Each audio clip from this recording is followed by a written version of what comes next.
Hey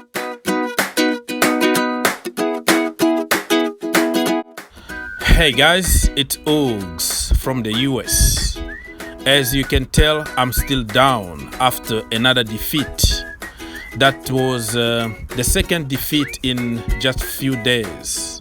We are getting used to defeat at the moment after being on top of the world. We are champions of Europe, champions of the Super Cup and all that. We were untouchable. We were invincible not long ago, but now we look like an average team. So I'm gonna go straight to my player ratings. Let me start by the manager himself, Thomas Tuchel. I'm gonna give him 3 out of 10, and I don't care what anybody else is going to say because he's the chief. When he does something good, we give him all the praises, right? I've been giving him even 9, even 10 out of 10. This is the first time that I give him less than 7 since he joined Chelsea Football Club. So I don't care if you're gonna call me a hater, you're gonna call me whatever name, I don't care. I have to tell the truth because guess what? I'm not here at Chelsea for quick fix, trophy, money, buy success right now. I am here for long term. I was there before money. I will be there even if the money is gone. I will follow Chelsea Football Club even in the second division, in the championship. Wherever Chelsea are going to be, I'm going to support the team. For me, it's more than a team. It's more than winning trophies. So me and many people, we don't have the same concept. We don't see Chelsea Football Club the same way. So Tuchel is going to leave. Lampard is going to leave. Abramovic is going to leave, but the club is going to remain. And I will be here long when everybody is gone. Tuchel, 3 out of 10. He chose the system. He refused to use the plan B. He refused to use players in their natural position. I feel like a broken record, really. I've been saying it over and over and over again since day one when he joined Chelsea Football Club. But of course, when you win a game of football and you want to analyze it, people are going to call you a hater. Why you hate such and such? Why you hate such and such? Because why? We don't see far from our noses. We always react instead of preventing. We don't prevent anything at Chelsea Football Club. It's quick fix, win now, get rid of him, black or white. That's it. But for me, I see the future. I see what could happen. What can we improve? Yeah, it was a purple patch. We've been winning. The system been protecting some average players.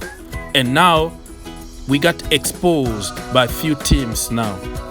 And people start asking questions. I was asking the same questions long ago. You didn't want to listen to me. You insulted me, called me all kind of names. Now that the situation is already here, we can't even find a plan B. What Callum Hudson-Odoi need to do to play in his natural position? What Ruben need to do to play, to start a game of football after very impressive games that he had lately? What Ben Chilwell has to do to play instead of Marcos Alonso? There are so many questions that you had to ask now, and you are asking yourself if some players are not set to failure so we can make a point. Callum Hudson-Odoi always playing as a wing back, and on top of that, from the wrong side, if you play him as a wing back from the left hand side, he's going to be productive. You play him in front three from the left hand side, he's going to be more productive. Fact. If you played any kind of football in your entire freaking life, you will understand what I'm saying. You don't see the field the same way from the left than from the right. You don't dribble the same way from the left than the right. So I don't want to hear anything, any critique about Callum Hudson-Odoi because he's been set to failure. Edouard Mendy is going to get 7 out of 10. Mendy was Mendy. He helped us a lot, okay? Without him, I think it was going to be even worse than that. He conceded a goal, but it wasn't really like his fault or anything. But he could have done better, according to certain people. But I'm not gonna get to the details, man. I'm gonna just leave it there, 7 out of 10. The defense as a whole is going to get 6 out of 10. I don't really blame them for the goal. I don't blame them for many things that happened. It's just because they didn't get any help from the midfield and from our attackers too. You know what I mean? They did the job that they could, and at the end we ended up by losing 1-0. I'm not gonna get to details because it's gonna make me very mad. The only person that I can get a little bit on him now is Tony Rudiger. He got really exposed. And people, when I was criticizing Rudiger, people were telling me that I'm a hater, blah, blah, blah, blah, blah, blah. But I am telling you people, some players been protected by the system. But when a team study you very good, you will see how those players get exposed. And Tony Rudiger was very poor, to be honest with you. But I'm going to give him 6 out of 10 because of the entire defense that pretty much covered each other.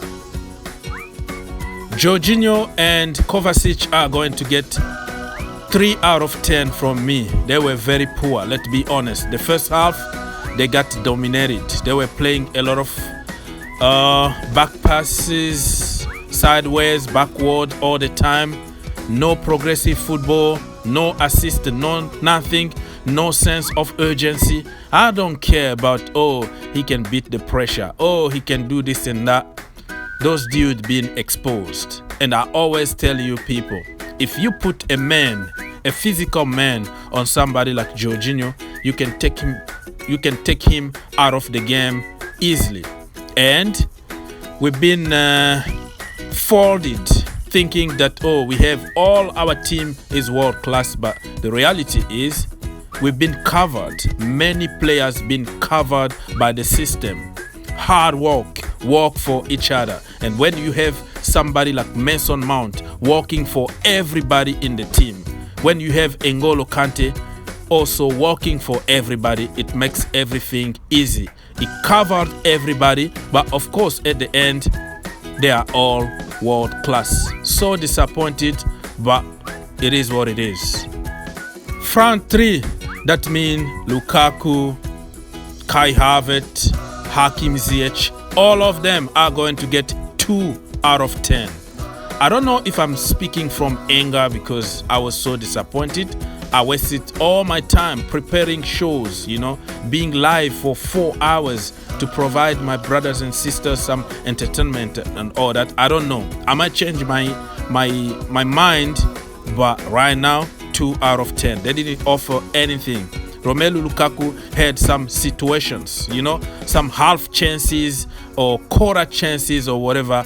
It was all the time off target. Kai Havertz got dispossessed all the time, committed a lot of fouls, was lucky to even get a yellow card or something like that. It was just awful, man. It was awful. They got 2 out of 10, and you expect world-class players to have half a chance and score. That's what Lukaku showed us in few games. Okay, you don't need so many chances. All you need is a half a chance and score. What happened to Lukaku? What happened to Havertz? What happened to Hakim Ziyech? He doesn't create magic anymore. Always making the wrong decision. The final third. Oh my goodness. 0 IQ. Marcos Alonso is going to get 2 out of 10. But make no mistake, I am not going to blame him alone here. I'm gonna blame the manager for choosing him to begin with. He was so poor. You know, he was lucky not to get the red card because he was so slow that all the time he got undone by Cuadrado, who used to be a Chelsea player, by the way. Man, I don't know. Marcos Alonso been poor for many games now, but nobody wanna give him a rest. I've been making my videos telling whoever wanna hear me that Marcos Alonso deserves a little bit of rest. Give him rest and play Chile. Nobody listen to me. So I'm not gonna blame him that much. He was poor, but blame the manager. Cesar Azpilicueta is going to get 4 out of 10 from me. I don't even know if I saw him many times during the game. Man, he got some crosses here and there. Went always like off target. Like we were so poor that we couldn't even put 2 passes together most of the time. The crosses were awful. I don't know even what to say. Just get 4, man. I've been very kind with this guy. Chile is going to get 6 out of 10. He's been out, I don't know for how long. He doesn't get any chance. Don't expect any miracle from somebody who's been on the bench for such a long time. You can't ask more from Chile, really. I was going to understand even if he didn't perform good. But guess what? He brought new energy. He was putting a lot of crosses. But when you've been out such long time, nothing really is going to connect immediately. So it's happy to see him back, and hopefully he can have now a run of games. Karim Hudson-Odoi is going to get 4 out of 10. Let's be honest, he was poor, but we know the reason why he was poor. I don't want to sound like a broken record, repeating the same things over and over again. Playing in the wrong position, playing from the wrong side. There is no miracle he can do there. Yeah, you can bring whatever theory you want. Oh, he's a professional football player. He need to adapt the blah, blah, blah. Put Kai Havertz or Timo Werner in that position and let's see how they're going to perform, right? Only Karim Hudson-Odoi need to be punished. I have enough. I think he's been set to failure and we have to free Karim Hudson-Odoi in January. Let him go enjoy football somewhere else. Let me rate Ruben and Chalobah together. They're gonna get 5 out of 10. Man, I don't even know what to say because they were introduced in a very tough situation. You are losing already against an Italian team who are very good defensively. They know how to manage the game and see the game out. Chiellini, Bonucci, and you have also Delete. Man, what do you expect from those guys? You know, they tried, they pushed, they brought a lot of energies.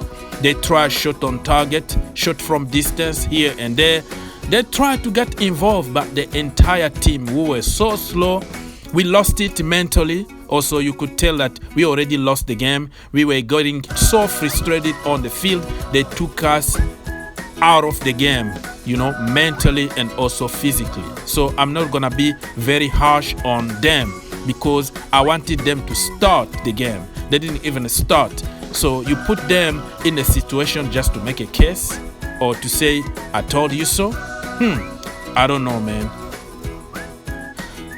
I don't know, man. If I forgot somebody, I don't care.